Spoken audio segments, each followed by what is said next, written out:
In the last 2 decades alone, there have been at least 50 fraudulent financial schemes in Nigeria at the rate of 2 to 3 new schemes every year.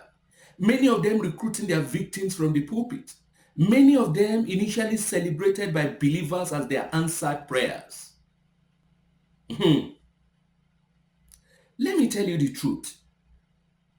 There are a few people easier to deceive than a believer who is prayerfully seeking shortcuts to riches, especially when the shortcut is dressed in prophecy, fasting, vigils, and the language of God said. No spectre came, it crashed. Diamond Cash Club came, it collapsed. MMM emanated and people resorted into vigils and prayers, yet it fizzled out. CBEX sprang up accompanied by marathon fasting and prayer, yet it went bust. They even sometimes come with names that sound spiritual just to deceive, like helping hands, gift from above, divine settlement, now alert. People sold cars, diverted funds, and even borrowed money just to invest in these schemes. Every one of them collapsed.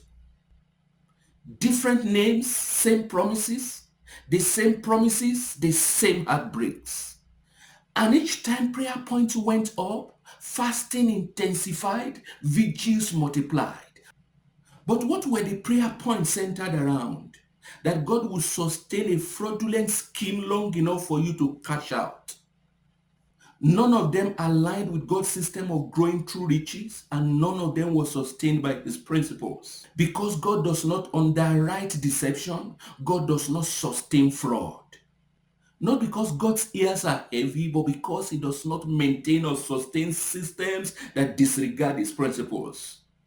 And here is the part most people don't want to hear, and the very reason why I'm saying this in this episode.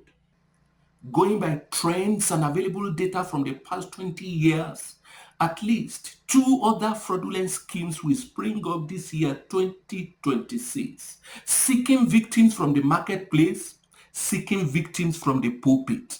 And if understanding does not replace desperation, many will be trapped again and many will still fall a victim.